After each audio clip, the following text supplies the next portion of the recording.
Tom! Mike, kapag itinuloy mo yan, kakalimutan kong pamangking kita.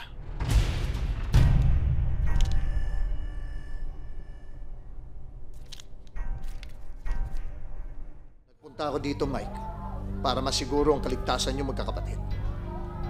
At yung away namin ng daddy mo, sa amin lang yon. Hindi kayo kasama. Maraming atraso ang daddy mo, Mike. Huwag mo akong bulahin, Tom. Ikaw ang may pinakamalaking rason para saktan ng daddy. Uncle, next time na lang natin pag-usapan to. Uulitin ko sa'yo, Mike. Yung away namin ng daddy mo, sa amin lang yun. Ito naman ang tandaan mo, Tom.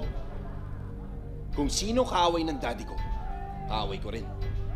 Sana naman malinaw sa'yo yan. Alvin.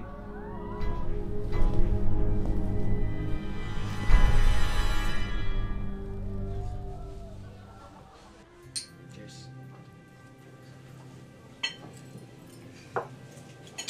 Seriously, arkitekto ako. Imaginative, adaptable, independent. Oh, I see. Arkitekto ka pala. Bakit sa halip na i-boost mo ang oras mo sa paggawa ng plano, nandito ka sa harap ko at nag-aaksaya ng panahon? Pero kailangan pa bang itanong yan? You wanna get close? Closer. You think I'll allow you? I'm hoping. Let's go?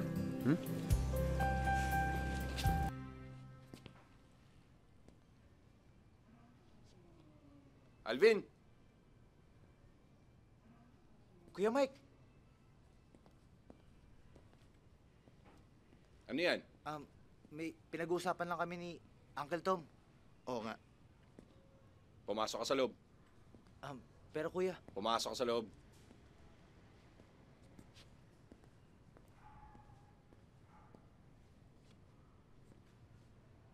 Alam mo, Tom, alam kong malaki utang na loob ko sa'yo.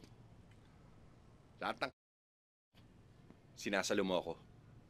Pero hindi ibig sabihin, mas mamahalin kita kaysa sa airpot ko.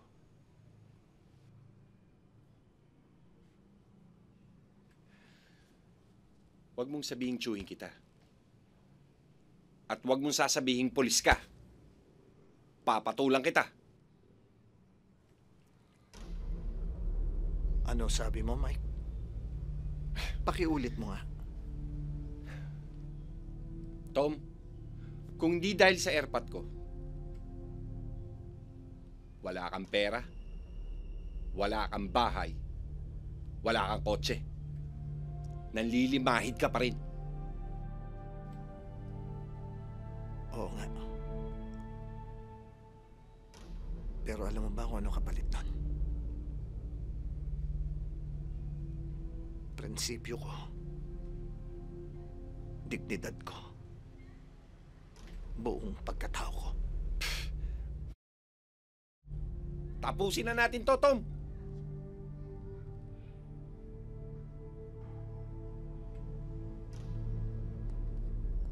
Tom!